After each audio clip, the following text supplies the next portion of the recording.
Illana Burk, CEO of Your Life's Workshop, coach to entrepreneurs and solopreneurs across dozens of industries, and host of Good Business. With nearly 20 years' experience helping hundreds of clients create profitable, ethically driven, and sustainable businesses based on their life's work, I'm here to teach you how to do great work, make great money, and make a positive impact without feeling like you need a shower afterwards.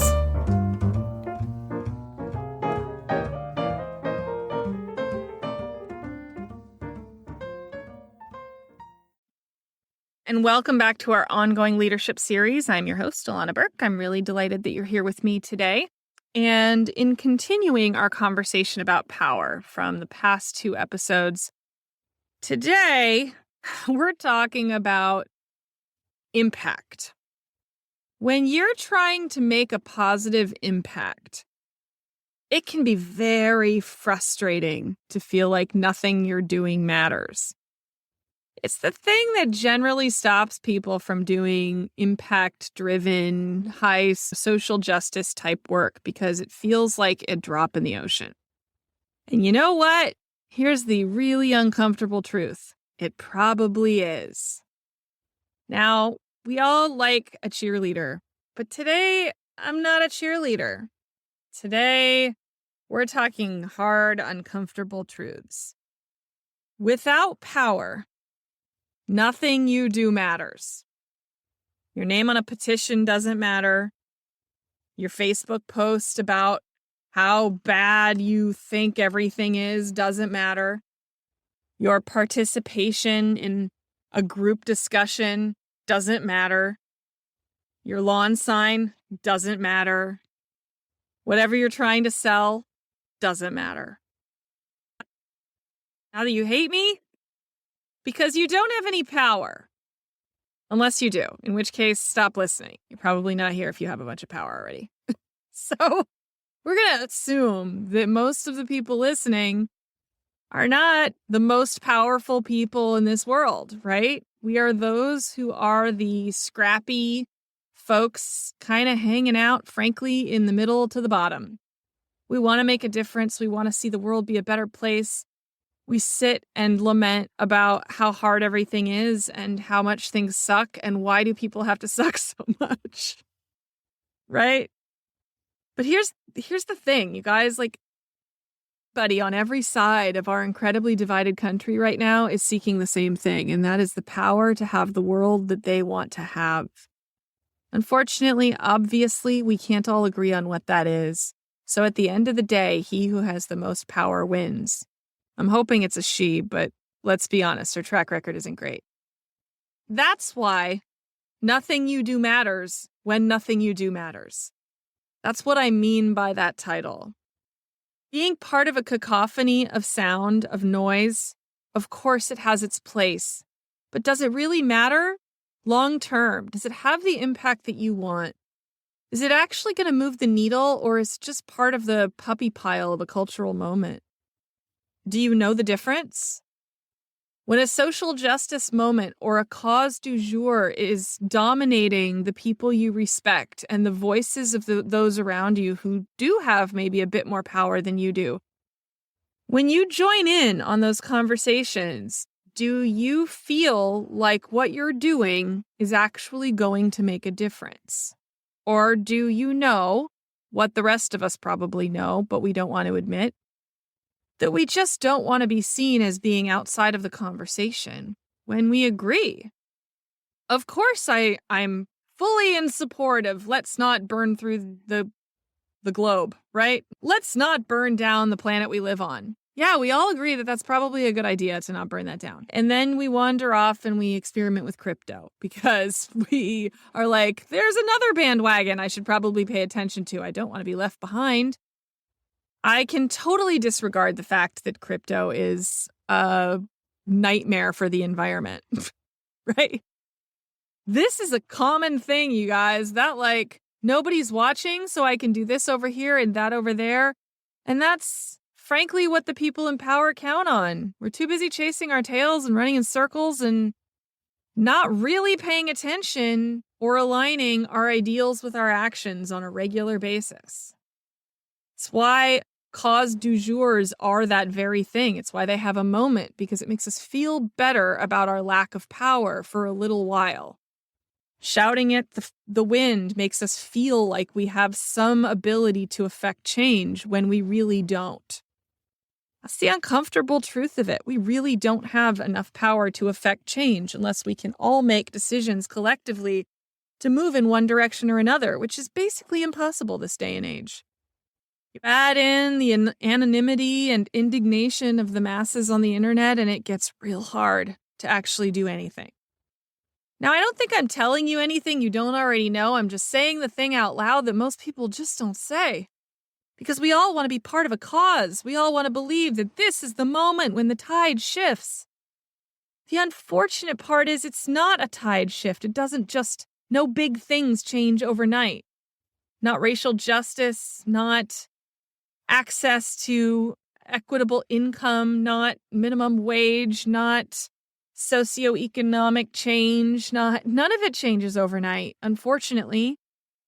And more often than not, those of us who have very little power are trying to slam on the brakes on an aircraft carrier of culture and say, let's turn on a dime. But it doesn't work like that. It just doesn't, which means that feeling that none of it matters is fucking true. I'm really sorry to break it to you, but it's true. We don't have enough power to make the change we want to see in the world. It doesn't mean to stop trying. Now, before you think I'm all nihilistic here, it means that you got to get better at acquiring power. We all do. This is not a like, well, shit, none of it matters, let's just fold up shop. It's that we have to understand the game we're fucking playing, and we have to start playing it. We have to pay attention to how one acquires power in this world, and we have to be willing to take bigger risks in order to get it. Otherwise, enough with the fucking yard signs and hashtags. It hasn't done anything except create some noise and something for the people with power to make fun of. It doesn't do anything. We are adding to their power, not our own, when we are just adding noise to a cacophony of those who are disenfranchised. So yes, lend your voice, but do it meaningfully. Do it in a way when it's inconvenient for you. Do it when it stops being popular. Think about the last 5 years. How many causes around the disenfranchised or social justice or environment or corruption or whatever, I mean, down to mask wearing these days, how many things have there been that just give us something to bang our, what's that phrase? Rattle your sabers? There you go. That we just get to get super angry and shout at the wind and yell and get real mad. Did any of that matter? Did any of it make anything better? Did anything make meaningful change on either side? Did the people who stormed the Capitol make meaningful change for their cause? Or were they just a bunch of powerless people making a mess? A really big, stupid mess that we can all yell about for years to come? Protest is not the same thing as it used to be. Rebellion is not the same thing as it used to be. And the collective voice of the masses is no longer a collective voice of the masses. Righteousness isn't enough anymore. You have to understand power. You got to figure out, like, if I'm trying to accomplish this, who has the power and how can I get it? And once I'm there with it, how do I take responsibility for it? Responsibility is a really tough one. You have to have incredible levels of credibility to maintain power this day and age if you're climbing up from the bottom. Otherwise, stop helping. If you can't maintain that level of risk and credibility, then get out of the way for the people that can. And for those that have the little bits of power in this world and are puppy piling onto every cause and using it as a marketing tactic, God damn it, could you just fucking stop for a minute? Could you just stop? If you're not going to actually do something real, take your money and put it where your fucking mouth is, then get out of the way. We are so tired of rich people not doing anything meaningful with their funds. It's so stupid. It's passé. It's ridiculous. It's like the disparity between those who have power and money and those who do not is so vast then most of us can't hope to compete. We can't hope to acquire enough power to make change, but we can make decisions that climb up from the bottom. And I promise you, though, those decisions do not come from yard signs. They do not come from blog posts. They do not come from podcast episodes, much as I would like them to. They come from sustained action based on your values, bit by bit by bit, persuasive, sustained action about one or two things that you really care about, that really matter to you, that you can really focus on. And you got to know what change looks like so that you can point towards it. And that's the kicker. You have to know what you want. Please don't be Occupy Wall Street, okay? Snapping your fingers in the streets. Wow, that really got us somewhere. There was some real power and equity there for a minute, but nobody knew what the fuck they were doing. Nobody actually had a goal in mind when they set up their tent. They just want to be part of something, yell at the mean white guys up in the tall towers. Well, they laughed. Those mean white guys laughed and made more money. So before you start shouting at the wind, before you plant your yard sign, before you yell at people on Facebook, know what you are trying to accomplish and be able to diligently say that you are part of a solution on an ongoing and perpetual basis. People ask me why I don't lend my voice to things, why I don't speak up for things a lot when they're happening. I did not say a lot about racial justice, for example, over the summer. This is why.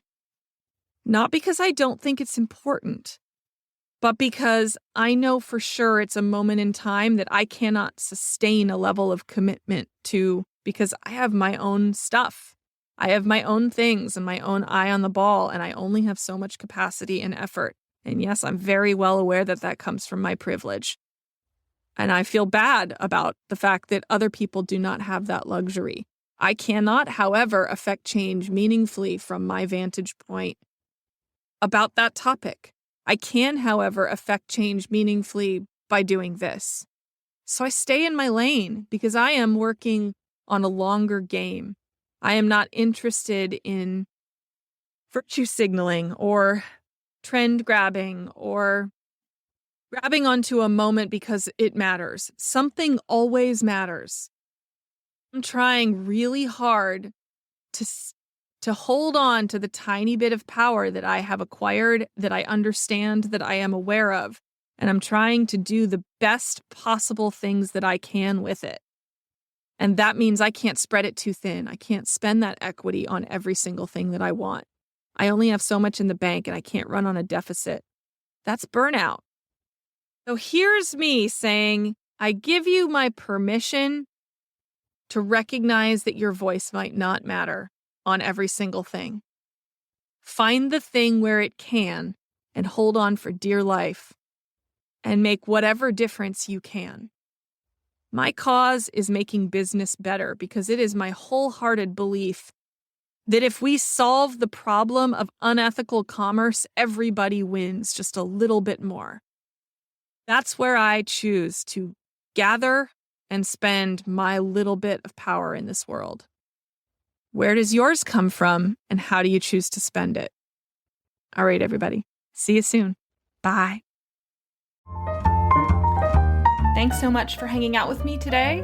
For more information, visit yourlifesworkshop.com.